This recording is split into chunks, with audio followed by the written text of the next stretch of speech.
বাংলাদেশের রাজনীতিতে আবারও বড় ধরনের পরিবর্তনের আভাস। প্রধানমন্ত্রী তারেক রহমানের নেতৃত্বাধীন সরকারে আসতে যাচ্ছে মন্ত্রিসভার সম্প্রসারণ, সঙ্গে একাধিক গুরুত্বপূর্ণ মন্ত্রণালয়ে রদবদলের জোর আলোচনা।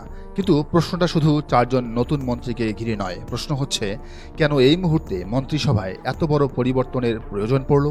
সরকার কি নতুন করে গতি আনতে চাইছে, নাকি বিদ্যুৎ, জ্বালানি, দ্রব্যমূল্য, প্রশাসনিক চাপ এবং রাজনৈতিক সমীকরণের মধ্যেই তৈরি হয়েছে সরকারের ভেতরের কোনো সংকট? কারণ মন্ত্রিসভায় পরিবর্তন কখনোই শুধু কয়েকটি চেয়ার বদলের ঘটনা নয়। অনেক সময় এটি সরকারের ভেতরের সন্তুষ্টি, অসন্তুষ্টি, কর্মদক্ষতা, রাজনৈতিক ভারসাম্য এবং ভবিষ্যৎ কৌশলের সবচেয়ে বড় সংকেত। আর এখন সেই সংকেতই পড়ার চেষ্টা করছেন রাজনৈতিক বিশ্লেষকরা।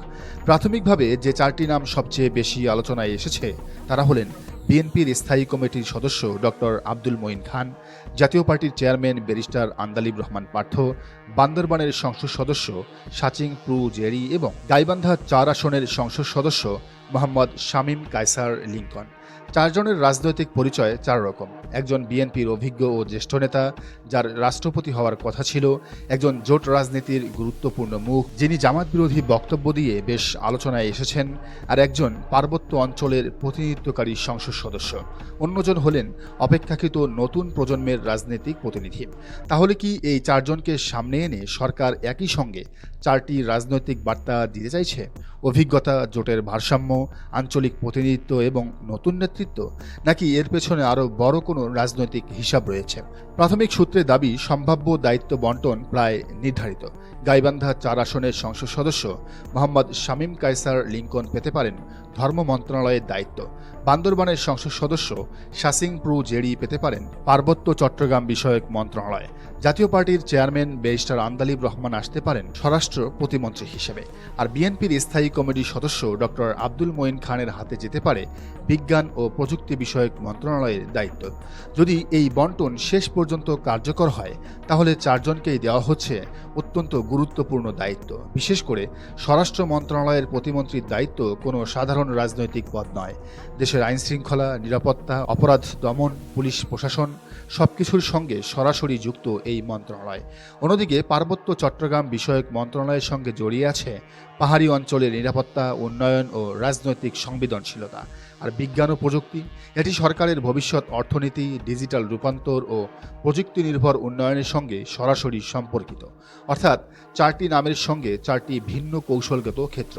এখানেই শুরু হচ্ছে সরকারের জন্য সবচেয়ে কঠিন প্রশ্ন। একটি সরকার যখন তার মেয়াদের মাঝপথে মন্ত্রিসভায় বড় ধরনের পরিবর্তন আনে, তখন স্বাভাবিকভাবেই প্রশ্ন ওঠে, সরকার কি প্রত্যাশিত গতিতে এগোতে পারছে না? কোনো মন্ত্রী কি কাঙ্ক্ষিত ফল দিতে ব্যর্থ? কোনো মন্ত্রণালয়ে কি সিদ্ধান্ত গ্রহণের গতি কমে গেছে? নাকি রাজনৈতিক বাস্তবতা বদলে যাওয়ায় সরকারকে নতুন করে ক্ষমতার ভারসাম্য তৈরি করতে হচ্ছে? কারণ সামনে একাধিক বড় সংকট: বিদ্যুৎ ও জ্বালানি, দ্রব্যমূল্য, কর্মসংস্থান, প্রশাসনিক সংস্কার, আইন শৃঙ্খলা, স্থানীয় সরকার, খাদ্য নিরাপত্তা। প্রতিটি খাতেই জনগণের প্রত্যাশা অনেক বেশি, আর সরকারের হাতে সময়ও সীমিত, কারণ এই প্রত্যেকটি ক্ষেত্রেই ফেল করেছে বিএনপি সরকার। এই পরিবর্তনের অন্যতম গুরুত্বপূর্ণ কারণ হিসেবে সামনে আসে মির্জা ফখরুল ইসলাম আলমগীরের রাষ্ট্রপতি নির্বাচিত হওয়ার বিষয়টি। তার হাতে থাকা স্থানীয় সরকার, পল্লী উন্নয়ন ও সমবায় মন্ত্রণালয়ের দায়িত্ব পুনর্বন্টনের প্রয়োজন তৈরি হয়েছে। আর স্থানীয় সরকার কোনো ছোট মন্ত্রণালয় নয়। দেশের ইউনিয়ন থেকে উপজেলা, পৌরসভা থেকে সিটি কর্পোরেশন, স্থানীয় অবকাঠামো থেকে নাগরিক সেবা, বিরাট একটি প্রশাসনিক কাঠামোর সঙ্গে এই মন্ত্রণালয় সরাসরি যুক্ত। তাই এই মন্ত্রণালয়ের নতুন দায়িত্বপ্রাপ্ত ব্যক্তি কে হচ্ছেন, সেটিও সরকারের ভবিষ্যৎ পরিকল্পনার জন্য অত্যন্ত গুরুত্বপূর্ণ। এখানেই সংকেতটি আরও গুরুতর। আলোচনায় শুধু স্থানীয় সরকার নয়, রদবদলের সম্ভাবনা রয়েছে বিমান, কৃষি, খাদ্য, বিদ্যুৎ ও জ্বালানি, স্থানীয় সরকার এবং তথ্য ও সম্প্রচার মন্ত্রণালয়। এতগুলো গুরুত্বপূর্ণ মন্ত্রণালয়ের নাম একসঙ্গে আলোচনায় আসা নিছকই প্রশাসনিক বিষয় নয়, এটি সরকারের জন্য একটি বড় পারফরমেন্স রিভিউয়ের ইঙ্গিত হতে পারে। বিশেষ করে বিদ্যুৎ ও জ্বালানি। গত কিছুদিন ধরে এই খাত নিয়ে জনগণের উদ্বেগ তীব্র। বিদ্যুৎ সরবরাহ ব্যাহত হলে শুধু একটি বাড়ির আলো নিভে যায় না, কারখানা ক্ষতিগ্রস্ত হয়, ব্যবসা ক্ষতিগ্রস্ত হয়, কৃষি ক্ষতিগ্রস্ত হয়, হাসপাতাল এবং জরুরি সেবা চাপে পড়ে। সবশেষে চাপ গিয়ে পড়ে সাধারণ মানুষের উপর। তাই এই মন্ত্রণালয়ে পরিবর্তন হলে সেটি হবে সরকারের অন্যতম গুরুত্বপূর্ণ রাজনৈতিক সিদ্ধান্ত। সরকারের পক্ষ থেকে যদি বলা হয় এটি প্রশাসনকে আরও কার্যকর করার জন্য রুটিন পরিবর্তন, তবুও রাজনৈতিক প্রশ্ন থেকেই যায়। কারণ জনগণ এখন শুধু মন্ত্রীর সংখ্যা গুনছে না, তারা জানতে চাইছে কে সমস্যার সমাধান করবে, কে বাজার নিয়ন্ত্রণ করবে, কে বিদ্যুৎ নিশ্চিত করবে, কে গ্যাসের সরবরাহ নিশ্চিত করবে, কে কর্মসংস্থান বাড়াবে, কে আইন শৃঙ্খলা সামলাবে, কে প্রশাসনে জবাবদিহিতা নিশ্চিত করবে। অর্থাৎ নতুন মন্ত্রিসভা মানেই নতুন পরীক্ষা, আর এই পরীক্ষায় ব্যর্থ হওয়ার সুযোগ বর্তমান সরকারের খুবই কম। কারণ সরকার ব্যর্থ হলে আওয়ামী লীগের ফেরার পথ উন্মুক্ত হবে। এই 4 সম্ভাব্য দায়িত্বের মধ্যে সবচেয়ে বেশি রাজনৈতিক আলোড়ন তৈরি করতে পারে আন্দালিব রহমান পার্থের স্বরাষ্ট্র প্রতিমন্ত্রী হওয়ার আলোচনা। কারণ স্বরাষ্ট্র এমন এক মন্ত্রণালয় যেখানে রাজনৈতিক সিদ্ধান্তের পাশাপাশি প্রতিদিনের প্রশাসনিক বাস্তবতার মুখোমুখি হতে হয়। আইনশৃঙ্খলা পরিস্থিতি, পুলিশের কার্যক্রম, অপরাধ নিয়ন্ত্রণ, জননিরাপত্তা সবকিছুর উপর জনগণের সরাসরি নজর থাকে।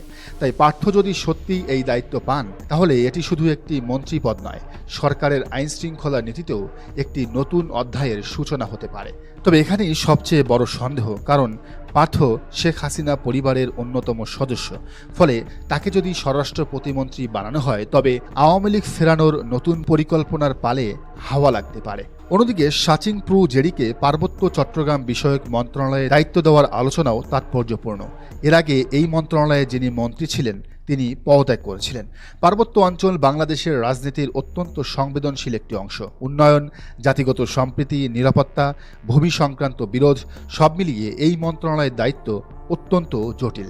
তাই এখানে নতুন নেতৃত্ব মানে শুধু মন্ত্রী নয়, পাহাড় নিয়ে সরকারের নীতিতেও নতুন বার্তার সম্ভাবনা। অন্যদিকে অভিজ্ঞ রাজনীতিবিদ ডক্টর আব্দুল মঈন খানকে বিজ্ঞান ও প্রযুক্তি বিষয়ক মন্ত্রণালয়ে দায়িত্ব দেওয়া হয়েছে। এটি একটি সান্ত্বনার দায়িত্ব, কারণ তিনি রাষ্ট্রপতি হওয়ার দৌড়ে সবচেয়ে বেশি এগিয়েছিলেন।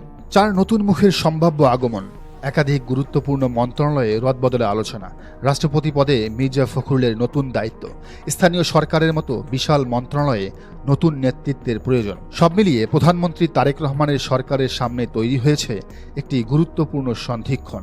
এটি কি সরকারের দ্বিতীয় অধ্যায়ের সূচনা? হানিমুন পিরিয়ড কি তবে শেষ, নাকি ইতিমধ্যেই দেখা দেওয়া বিভিন্ন সংকট সামাল দেওয়ার মরিয়া চেষ্টা?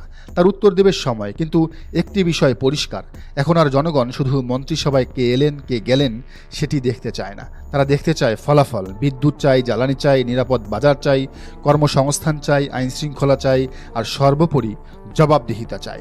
কারণ রাজনৈতিক সংকট যদি থাকে, চেয়ার বদলে সেটি ঢাকা যায় না, আর প্রশাসনিক ব্যর্থতা থাকলে নতুন মুখ দিয়ে সেটি চিরদিন লুকিয়ে রাখা যায় না। মন্ত্রিসভার এই রদবদল তাই সরকারের জন্য শুধু নতুন নিয়োগ নয়, এটি হতে পারে সরকারের সক্ষমতার সবচেয়ে বড় পরীক্ষা।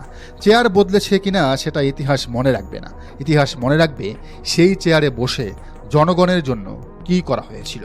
প্রিয় দর্শক, পুরো বিষয়টিকে আপনি কিভাবে দেখছেন জানান মন্তব্যের ঘরে। আর এই চ্যানেলে নতুন হলে অবশ্যই সাবস্ক্রাইব করুন এবং বেল আইকনটি বাজিয়ে রাখুন।